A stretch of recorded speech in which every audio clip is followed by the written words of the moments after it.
when it becomes more about the mission and the vision and what you want for others, and not so much where it's all wrapped up around you, you get excited. It allows you to let go. It allows you to kind of just be excited for these next chapters, because that's what it's all about, is having joy and excitement about these next chapters.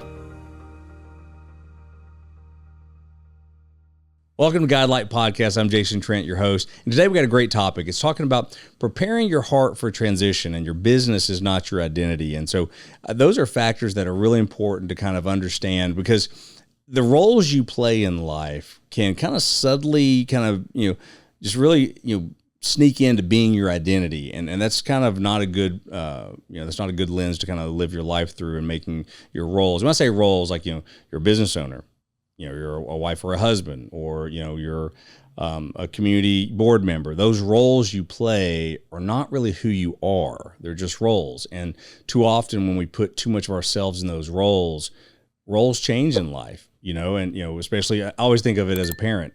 You're a parent for a while and then they move off. And then you're like, okay, well, you're still a parent, but you parent differently. And sometimes you hear about the empty nest syndrome. Those things are real, and that's kind of what I'm getting at when I talk about your business. So if you're transitioning your business, if your identity is too tied up into that, that's not good. And as Christ followers, it's really taught that our identity should be in Christ. If you've been in church at any length of time, you've heard that our identity is in Christ. And what that really means is that we are accepted in Christ, we are secure in Christ, and we are significant in Christ. And when we allow God to speak in us and through us in those areas, it's like He's enough, and we don't get caught up in our identity being through these roles we play or the things that we do.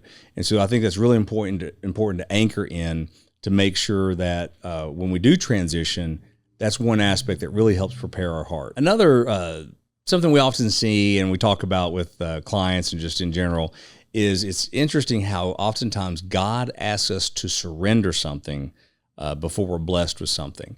And I don't mean to make that all conditional, and I hope this analogy makes sense. You've probably heard it. It's the idea of the monkey that is reaching down in a fruit jug to grab the fruit. So he reaches in the fruit jug, grabs the fruit, grabs a big handful, tries pulling his fruit out of the jug, but because it's so narrow, he can't get it out, and he gets stuck. And they actually trap monkeys like that. They're so stubborn, they won't let go of the fruit because they want the fruit, but they can't get their hand out. And so it's kind of the same thing. Sometimes we grab onto things so tightly that we're not willing to surrender it, when really that traps us and it keeps us, from really seeing what God has for us next. And so all He's wanting us to do is surrender certain things, often not everything, it's just certain things. And He has such a bigger blessing for us on the other side of that. And so that's why it's really important. We talk about discerning God's voice and hearing God's voice in those, and seeking His counsel, because sometimes that's all He wants you to do is let go, and it frees you up for that blessing. So another danger is wanting to be known when it comes to, just transition and things like that. Sometimes we're such people pleasers. Not all leaders that way. I think there's definitely some strong leaders out there that, to probably the negative, they don't really care what other people think.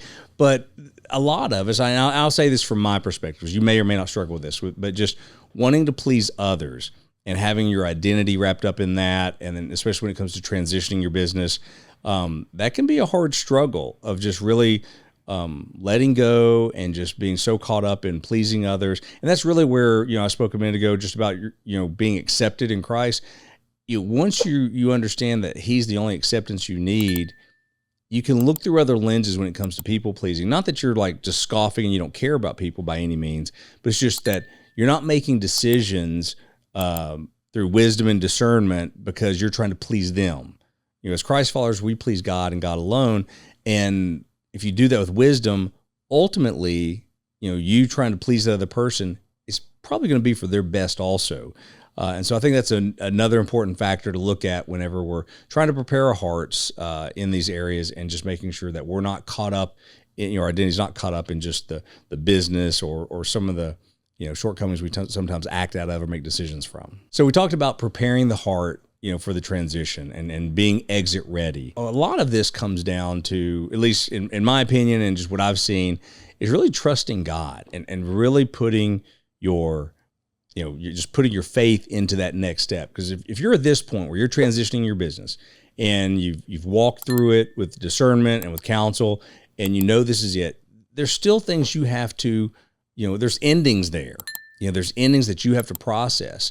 And part of that is really about trusting God for those next steps, trusting God that what comes next is best, again, not only for you, but for your business, your clients, the communities you serve, and even for, just the new owners that are going to take over your business, like believing that they've got things in store for your team and for your mission and vision that maybe God just wants to use them. It's not always that you couldn't do it. I know for me, whenever I was transitioning my business, I knew from the very beginning, I knew I would sell our business one day to a company that could take it further than I could. I knew my limitations, I knew my strengths, and even my resources. And so when you can partner a transition like that and you can really kind of prepare your heart for that, you get excited about it. Like I was literally just in one of our businesses when we're switching over to a larger branch model, and I'm just seeing that vision play out. I got so excited. I was very emotional about it, because when it becomes more about the mission and the vision and what you want for others, and not so much where it's all wrapped up around you, you get excited. It allows you to let go. It allows you to kind of just be excited for these next chapters, because that's what it's all about, is having joy and excitement about these next chapters. And I think preparing your heart in that way, and there's a lot of different ways, we talk about the inner battle and walking through other things that you may be struggling with. It's important to address those things. So I think, that's one of the things that we really walk clients through. So I hope you found this valuable. And if you did, there's a link below to one of our assessments, the Guidelight Legacy Assessment. I really strongly encourage you to take that. Just kind of gives you a little snapshot of where you are in certain areas. So click on the link below. Also, if you liked everything, click YouTube, Spotify, Apple, wherever you are, click like, subscribe, whatever that is. And we appreciate your time and hope to see you on the next episode.